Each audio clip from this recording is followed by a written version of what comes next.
Hi friends అందరికీ. ఈరోజు video ఏంటంటే మన ఫిషెస్ మెయింటైన్ చేయాలంటే కంపల్సరీ వాటికైతే యాక్సెసరీస్ అయితే కావాలి. వాటిలో ఫస్ట్గా వచ్చేసి ఫుడ్ అయితే నా దగ్గర అయితే 4 టైప్స్ అయితే ఉంది. ఫస్ట్గా వచ్చేసి కంప్లీట్ గోల్డ్ అనమాట. ఇదైతే ఆల్మోస్ట్ నా దగ్గర ఉన్న 3 ఐటమ్స్ కూడా ఆల్మోస్ట్ అన్నిటికైతే వేయచ్చు. దీని ఎంఆర్పి రేట్ వచ్చేసి 150 అయితే ఉంది. తర్వాత ఆక్టిమమ్ దీని ప్రైస్ కూడా వచ్చేసి 105 106 అయితే ఉంది. నేనైతే ఎంఆర్పి రేట్కి అయితే అమ్మను, వాటికంటే కొంచెం తగ్గించి అయితే అమ్ముతాను. మీరు కావాలనుకుంటే ఎక్కువ క్వాంటిటీ తీసుకుంటే ఇంకా తగ్గిస్తాను. నా వాట్సాప్ నెంబర్ అయితే స్క్రీన్ మీద అయితే ఇస్తాను. తర్వాత మన బెటా ఫిషెస్కి అనమాట, ఇది రాయల్. కొంచెం బ్రీడింగ్కి చాలామంది అయితే నా దగ్గర బ్రీడింగ్ కోసం అయితే తీసుకుంటున్నారు.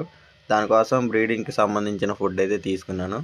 తర్వాత వచ్చేసి మనకి నెట్ అయితే ఇక్కడైతే రౌండ్ షేప్ అయితే దొరకట్లేదు నా దగ్గర, అందుకే రౌండ్ షేప్ అయితే తెప్పించాను. దాంతోపాటు ఇది వచ్చేసి మెటల్, ప్లాస్టిక్ అయితే కాదు. దాని తర్వాత స్పాంజ్ ఫిల్టర్ అనమాట. స్పాంజ్ ఫిల్టర్ పెట్టుకుంటే ఏంటంటే వాటర్ అయితే కొంచెం క్లీన్గా అయితే ఉంటాయి. తర్వాత ఈ మోటార్కి అయితే అటాచ్ చేసుకోవచ్చు. పైప్ కూడా అయితే ఉంది నా దగ్గర. కాంబో కావాలన్నా నేనైతే కొంచెం ప్రైస్ అయితే తగ్గించి అయితే ఇస్తాను. దాని తర్వాత హీటర్ అనమాట, 200 వాట్స్. ఇది కూడా మన లియో గడికి అయితే పెట్టాను, కాకపోతే వీడియో చూడండి. ఛానల్ సబ్స్క్రైబ్ చేసుకోకుండా చూస్తే ఇంకా ఛానల్ సబ్స్క్రైబ్ చేసుకోండి ఫ్రెండ్స్.